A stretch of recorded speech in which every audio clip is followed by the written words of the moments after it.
Yurtimizda sog'lom va barkamol avlodni voyaga yetkazish davlat siyosatining ustuvor yo'nalishlaridan biri bo'lib, millat geni fondini asrash, oilada, ta'lim muassasalarida, jamiyatda sog'lom turmush tarzini shakllantirish, sport turlarida yuqori natija ko'rsata oladigan qobiliyatli, iste'dodli sportchilarni namoyon qilish hamda uning ommaviyligini oshirishdan iboratdir. Shu munosabat bilan Namangan davlat pedagogika institutida talabalarni ommaviy sportga keng jalb qilish, yoshlar o'rtasida sog'lom turmush tarzini targ'ib etish, ularda sport va jismoniy madaniyat qadriyatlariga hurmat tuyg'usini mustahkamlash maqsadida shahrimizda joylashgan Barkamol avlod majmuasida an'anaviy Gimnastrada 2025 sport festivali bo'lib o'tdi. Bu yil ushbu sport festivali yuqori masshtabda tashkil etilgan bo'lib, 2024-yilda 3 ta fakultetdan 13 ta jamoa ishtirok etgan bo'lsa, bu yil 28 ta jamoa oliy o'rin uchun bellashdi. Festivalni institut rektori Bahodir Husanov ochib berib, oliy ta'lim muassasalarida Gimnastrada sport musobaqalarining nechog'lik o'rni, uning ilmi, ta'limi, talabalarning bo'sh vaqtini mazmunli o'tkazish hamda sog'lom muhitni rivojlantirishdagi ahamiyati haqida iliq fikrlar bildirib o'tib, festival ishtirokchilariga omad tiladi.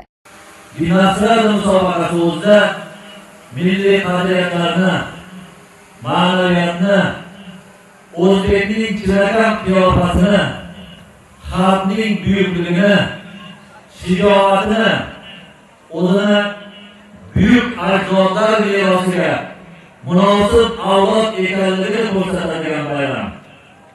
Bu san'at, sport va albatta ma'rifatdir. Barchangizga bugungi bayram muborak bo'lsin.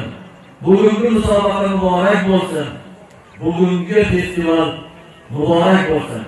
Barchangizga omad tilaymiz. Festival davomida har bir jamoaning nafis gimnastik harakatlar va akrobatik elementlarga boy bir-biridan qiziqarli chiqishlari, jamoaviy ishlash mexanizmi, tashqi ko'rinish, libos tanlashdagi ahamiyati hakamlar hay'ati tomonidan baholab borildi. Har bir sportda g'olib yagona bo'lganidek, Gimnastrada 2025 sport festivalida ham musobaqa g'olibi aniqlandi. Festival natijalariga ko'ra, pedagogika fakultetining Sharq gullari jamoasi mutlaq g'olib deb topilib, diplom hamda 6.200.000 so'm pul mukofoti bilan taqdirlandi. Qolgan jamoalar ham diplom pul mukofotlarini qo'lga kiritishdi. Shuningdek, ushbu musobaqada faol ishtirok etgan har bir guruh jamoalari sertifikat bilan taqdirlandi.